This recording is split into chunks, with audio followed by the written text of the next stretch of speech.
Ladies and gentlemen, Anna Speer from Auctions Plus coming to you live from Beef. It's now Tuesday and today I'm joined by Rob Herman, Managing Director of Mercado. Rob, welcome to our conversation today. Thanks for the invitation. Good morning to you. So Rob, can you tell me a little bit about Mercado for people particularly in the north of the country? Well, thank you. Thanks for the opportunity. Mercado is a market analysis company, and that sounds a bit presumptuous, but it's a pretty simple model. We collect as much data and information as we can, and then we try and add value to that using our experience and our knowledge of our customers and our clients. So taking the information and making it bespoke for individual businesses. Fantastic. And whereabouts is Mercado based? Well, we're based a long way from here. We're based in Ballarat, and I know it rained here a little bit last night and people were saying it's a bit cool, but I can tell you it's not cool here compared to Ballarat. And I couldn't agree with you more, having grown up in Ballarat and played plenty of hockey seasons in the sleet and the snow. So Rob, let's have a look at the weekly market analysis that Mercado does. Can you tell me a bit about what the market's doing at the moment? Have we found a base? Well, look, it's always something people want to talk about. I think we need to understand the main drivers of the market. So we've got international demand, which is important for all beef around the world, but Australia has another overlaying component, and that's the seasonal conditions. And so the international demand is quite solid. It's quite good. It's not as good as it was in 2015, but it's good. The issue for the market is the seasonal conditions, and so we wait. And eventually those seasonal conditions become more favourable, and then we'll see the market improve. And what are those seasonal conditions around the country? I have heard that up this way, around Emerald, they're having a pretty cracking season. Well, I was speaking to people from Mackay last night, and they kept telling me all night how it's green all year round there. But we know that Australia's a big country, and the conditions are quite variable. There is another underlying factor in this, Anna, and that is that there is an appetite for the herd to grow. That came out of 2014. You know, when we got to the end of the big drought, there was an appetite to grow. We saw that drive the market up, but it didn't complete its cycle because the season then started to get tough again. So we think that appetite of the herd growing is still there, and so that's something we're looking forward to because it will place additional positive pressure on the market. So for 2018, do you think we'll continue to see solid prices? I think we're at a base. I think it's a solid base. It's interesting, if we went back to the early 2000s and said we're going to have a base at these levels, we would have been pretty happy.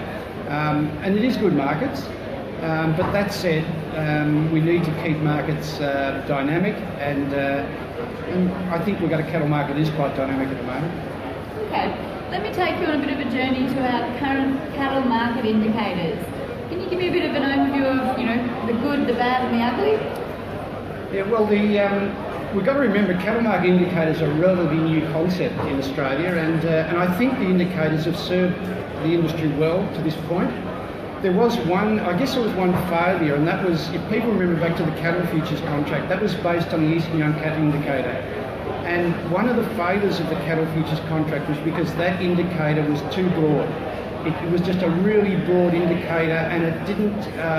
It had too much difference to a lot of the cattle that were being traded. So feedlotters struggled to equate with it, processors struggled to equate with it. So the indicators have been good, but they're at an evolutionary stage now, I think. And as you know, we're pretty keen to see that those indicators continue to evolve. And so in your mind, what could the cattle price indicators look like in 2025? Well, I think you could perhaps get some indications out of the share market indicators. We do have the overlying indicators, but people can then focus back onto specific indicators for their cattle. And we do have some specific indicators, but they were probably set up at a time before this evolution of cattle industry is where it's at. So what I'm thinking is that there's areas of Queensland, for instance, central Queensland, where it's very difficult to get a handle on the prices. The cattle are either traded direct to meat works or via Auctions Plus or private sales. So those areas miss out a little bit.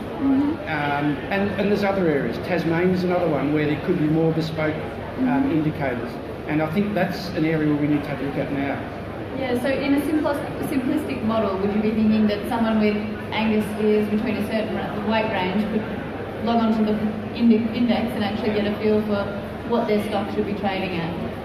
I think that's right, and we know that they don't have to be cattle that are in the same location. So long as the specifications are the same, and we can then look at the differences region by region. I mean, the grain industry does that a lot. The grain industry looks at APW wheat, but it can relate that price back to Emerald, or it can relate it back to Western Australia, or it can relate it back to Horsham. Yep. So I think once we establish what the indicators are, based on the type of cattle that's where the bulk of the animals are, then we can have those indicators representative of a whole large area of the country. Mm-hmm. Fabulous.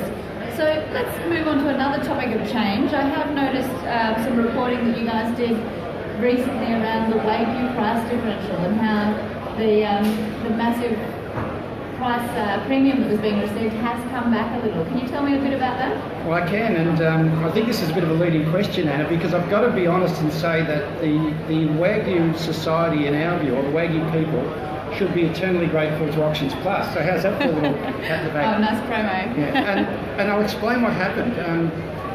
Prior to Wagyu cattle being listed on Auctions Plus, the premiums were difficult to understand, and there was a lot of private arrangements. Once Auctions Plus started to put up sales, we were able to measure those premiums, and I recall when we produced the last article, we saw a consistent 85% premium over the Eastern Young Cattle Indicator. Now,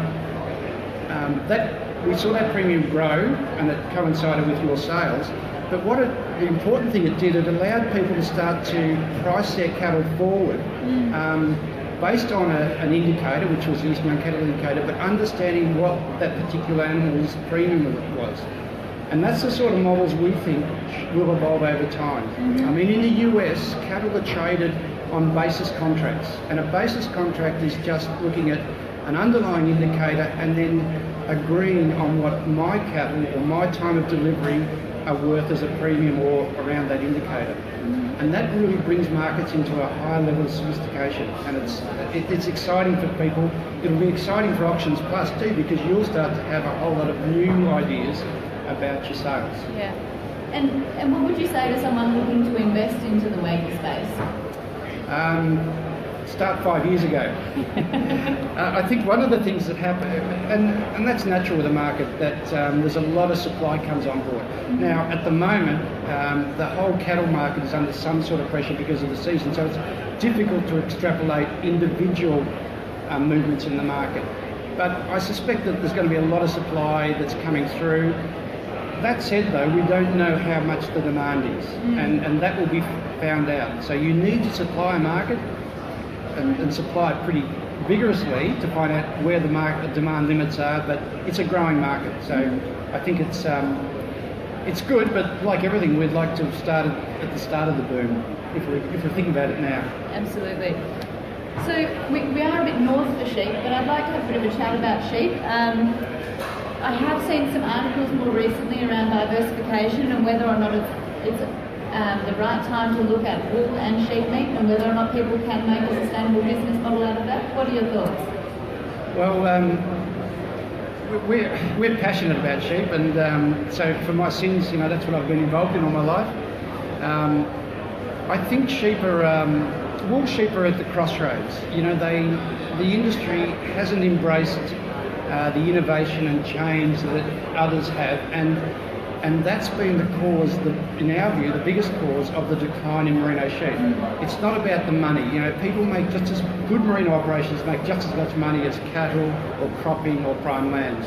So there's got to be another reason. We think it's a lack of innovation. But and it's funny that we do have a wool innovation business. So I think that's their role to fix that up.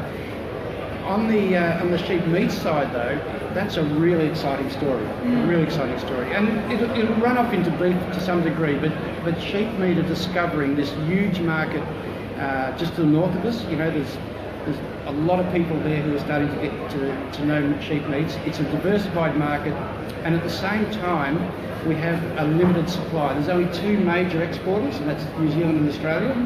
and both have record low flocks.